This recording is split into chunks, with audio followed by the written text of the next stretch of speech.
Hello there everybody, Sam's Trades here, welcome back to the Railway and welcome back to another comparison video. Now if you cast your mind back a little while ago now, I did a comparison between the Hornby and Bachmann versions of Gordon, and people liked that so much, well I think they did, I mean the comments were all very positive, and in the comment section people asked me to do the same thing with Edward. So it's going to be another Thomas and Friends version today. They won't all be, I might do some sort of regular locomotives, but today as requested I am going to be looking at the two models of Edward. I've got the Hornby one here, which is colossal, as you can see, in comparison to the Bachmann version. And yeah, I'm going to be basically giving you an overview of the similarities, the differences, and at the end I might even come out and say which one I prefer, and I guess you might be able to guess that straight away. But to start with then, I thought I would give you a little bit of a background behind these models, a little bit of their history and such, just because it is quite interesting with Edward actually. So to start off with then, I'll tell you when they were introduced. So I think everybody really knows that the Bachmann range is quite modern. The Bachmann the Bachmann Edward, I'm sorry, came out in 2008. They released that in 2008. Now with the Hornby range, I sort of assumed they were all from the 1980s, but with their Edward, that is not the case. It was quite late, much later than I thought. 2006 is when the Hornby Edward was released, which did surprise me quite a bit. Now, that basically tells you that both of these models were based on the model series of Thomas and Friends as opposed to CGI. I think they announced the change to CGI in 2008, so even though that's kind of close to the Bachmann release of Edward, I think that's just a little bit too late for the Bachmann version to have been based on CGI. So I think it's safe to assume that both models were based on the models. I suppose that's not forced to be true, but I think that's fair to say. Now with the Bachmann range, as you know, these are sort of custom designed. They were designed specifically to be Thomas and Friends characters, so with these accuracy isn't necessarily too much of a problem. However, as you might remember from the Gordon video, that is not the case with the Hornby range. So if you cast your mind back to the Gordon video, I was saying that the Hornby Gordon was based on the Hornby A1 tooling, which is okay, which is fair enough. I think that was a good choice. Obviously in the Thomas and Friends lore, Gordon was an A0, which was an A1 prototype, so even though there were some slight differences, Gordon wasn't 100% accurate, at least his general proportions and things were all basically spot on. Now that is not the case with Edward, unfortunately. As you might know, Edward, well, his basis basically is described as the Furness Railway K2, which was a very old-fashioned 440 from the 1800s, I believe, and instead of using, Hornby don't have a K2 unfortunately, but Hornby instead opted to use the D49, which apart from being a 440 really has absolutely nothing in common with the Furness Railway K2. I mean, it's 30 years newer to start with, which means it's got a completely different aesthetic. The K2s were really old-fashioned looking. It had outside cylinders, which of course the Furness Railway K2 didn't. And finally, of course, the K2s from the Furness Railway were not LNER locomotives, clearly, which again gives them quite a different look. So anyway, enough waffling now, let's get to business. Let's have a close look at the Bachmann Edward and the Hornby Edward. We'll take a look at their similarities, of which there aren't very many, and I suppose more relevantly, we'll look at some of their differences. So let's get to it, and let's take a look. So there you have it then, the two models up against the white background, and yes, the first thing that is immediately obvious is the size difference. Clearly the Hornby version is about twice as large as the Bachmann version, which is strange, but again I think that all relates to the poor suitability of the D49 to represent Edward, I think basically. So let's start talking about some of the similarities and differences then. Let's talk about the overall shape and proportions. I mean, clearly the Hornby Edward is very sort of out of proportion, isn't it? And I think the cab is a big area for that. So if we look at the real Edward for a second, here's a photo, you can see that the windows on the cab are all square with straight edges, and that's a very defined feature of Edward. It's not the case with the Hornby cab. As you can clearly see, the windows are not all square, and they're not all with straight edges either. I think, in fact, none of them have straight edges. So yeah, that is something that really stands out to me. The Bachmann version is much better. You can see that the windows basically look exactly as they do on those screenshots from the show. Another big thing is the smoke box. If we look at the photo again, you can see the smoke box is one solid piece, and Edward's face isn't down on the running board. And looking at the Bachmann version, that's basically exactly as it appears on the model, so that's spot on. Not so with the Hornby version. You've got these very clear supports for the smoke box here, which were not, part of the show. And obviously his chin is right down on the running board there, which again, it should not be the case. So again, I think Bachmann wins on the smoke box. The handrails is also something worth looking at. So if we take a look at the screenshot, you can see that the handrails protrude quite a way out from the body there. They're angled upwards and they're sort of towards the top of the boiler, also quite notably made of silver. Now the Bachmann one is nearly right, although clearly they're not separately fitted, so they don't protrude very much out from the bodywork, so they don't look quite right. However, they are positioned in roughly the right place. Now the Hornby version is different again. Obviously they're not painted silver, so straight away it doesn't look quite right. However, they are separately fitted, so they protrude quite nicely, although unfortunately they do stick out of the side of the boiler and not at the top half. So again, the handrails don't really look right, and I think, although they're not perfect, I think the Bachmann ones do just about win on there. So let's talk about the faces. Now I think the faces are much closer. I actually probably like the Hornby face more than I do the Bachmann one. You guys will have to let me know. I'll put up a poll actually, which one makes the better face. I just think that the Bachmann eye mechanism makes the faces look a little bit strange. The Hornby obviously doesn't have the moving eyes, which you might consider to be a disadvantage, but I at least think it makes the faces look a little bit more natural. But again, whatever you think on that is absolutely fine. Do let me know. Another major thing is the whistle. If we look at the photo here, you can see the whistle sort of protrudes out of the front of the cab and points upwards. And once again, the Bachmann model has got that spot on, as you can see there. Really quite a nice looking whistle on there.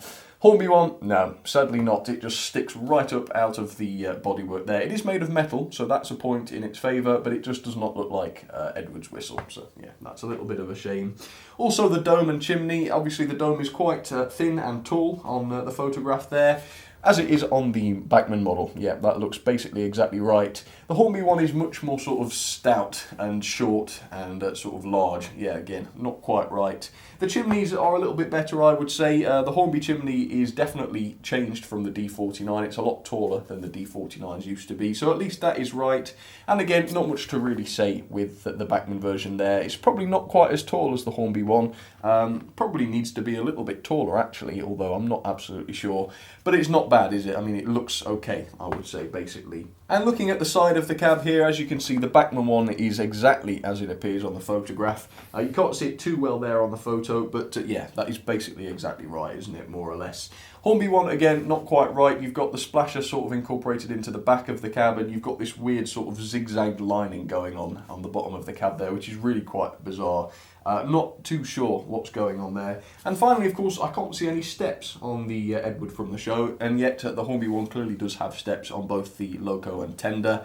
Clearly, the Bachmann version does have steps on the tender, which is correct, as you can see, but as is also correct, it does not have any steps on Edward's body, which is as it should be. Which brings us on to the tender then. As you can see, the Bachmann tender is basically spot on from the show, as far as I can tell. Yes, all the proportions are right, because of course it was specifically designed to be Edward's tender. Again, not so with the Hornby version. The tender, just like the loco, is absolutely massive. I believe this is the schools class tender, which again is a strange choice, and a lot of the Hornby Thomas and Friends models had this same tender. Yeah, it's just very, very large, very, very long, isn't it? It's not too bad. It's got that sort of curvature to it, which the Thomas and Friends tenders do definitely have. But apart from that, it really doesn't bear any resemblance to the tender from the show, which is again just a classic example of Hornby using what they've got to just approximate, rather than with Bachmann, where they would design it specifically to look right. So aesthetically then, I think the Bachmann version has to win by a country mile, to say the least.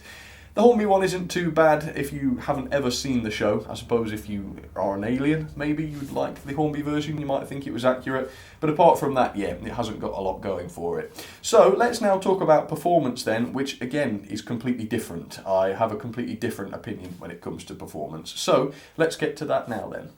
Okay, so as you can probably gather, when it comes to the aesthetics of these models, I think the Hornby one totally fails miserably. I mean, it's irredeemably bad. And I think the Bachmann version wins massively. Now, I think the roles basically reverse completely when it comes to performance. I think the Bachmann one is almost not fit for purpose, it's that bad. And the Hornby one is so good, it might as well be like a serious model. So yeah, it's very, very difficult. Let's talk about this first of all then, the Bachmann version. Why is it so bad? Well, first of all, once it's up and running, it's not all that terrible. I mean, it runs quite nice and smoothly, but there are a number of very serious design botches with this one. So first of all, as you can see, the entire model is supported just with these 4 driving wheels, which first of all are very, very close together, and they're also right at the back, which basically means that Edward is very, very front heavy, and if I just put a small amount of pressure on his chimney here, you can see that he just very easily leans forward like that. Basically, it means he's not very stable. On straight track it's fine, but across points or anything like that, it becomes a problem for him. So yeah, that's not great. Second of all, those driving wheels are the only wheels that pick up, which is ridiculous because they're so close together. This is a kid's toy, it's supposed to run reliably. No tender pickups, no other pickups apart from those, which means on express points he's just going to die a death. Also, he's extremely light. The loco is really, really light. You can't do anything about that. It just means he's a very weak puller. And the tender was also so light that it would derail all the time. And in fact, I've taken the tender apart and put some heavy weights inside it just so that it doesn't, and that has fixed the problem. So yes, and also no proper bearings on the mechanism of Edward either. It just goes straight onto the chassis, so lots of wear and tear going to happen there. It does, however, have the eye mechanism, which is a big advantage over the Hornby. Now, the Hornby is much, much better. Clearly, as a D49, the wheels are not so close together, so you do have much better pickups over points and that sort of thing. And also, it's much more stable, so if I put some pressure on the front here, it's much, much harder to make him fall forwards. He also does have pickups on the driving wheels, but he also has pickups on the tender wheels as well, which is a massively good feature, which means he basically doesn't cut out or anything like that on express points.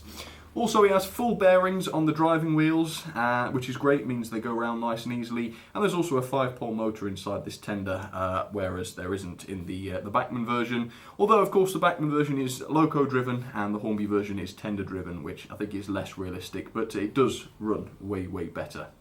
No eye mechanism on the Hornby version or anything like that, but apart from that, I think that is basically the only downside to it. So let me demonstrate their slow speed then. Let's try it with the Bachmann, and admittedly it does run very nicely at slow speed. There we go, as you can see, no problem there. Let me just get him to the express points though, and I'll demonstrate my issue. Let's just move the Hornby one out of the way. There we go. Come on, Edward, hurry up, get to those express points, and no doubt you will stop. If not, I'll be very impressed. Yep, so yeah, stops dead. Go back, out of the way. And let's try it with the Hornby one. The express points are here for the Hornby version. Let's get him going. It's actually not quite as smooth, the Hornby version, strangely enough, as you can see. But the mechanism is much better quality. So let's get to the express points. And it's only at slow speed that it's less smooth. I think at higher speeds the Hornby one becomes better. But here we go. Slow it down just so that it's fair. Yeah, it's not running too great, this one, actually. I wonder if it needs a service. But generally, they do run a lot better. I mean, the James I've got, for example, from Hornby is just superb. But yeah, anyway, it's going over the express points, as you can see, without stopping. And just to prove it at these higher speeds, it's extremely smooth, as you can see just there.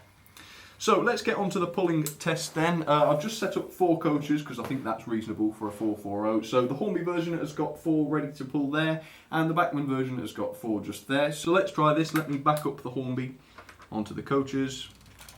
And as you can see, Edward there is moving off just perfectly with those, no problem at all. Let me grab the coaches for the Bachmann. Here we are. Couple that up, and as you go and see, because he's just so light, he does struggle to pull them off, but he's managed it. Although unfortunately, as he goes around the layout, he will eventually just come to a stop.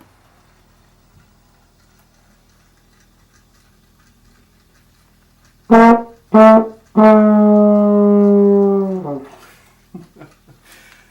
bet nobody saw that coming.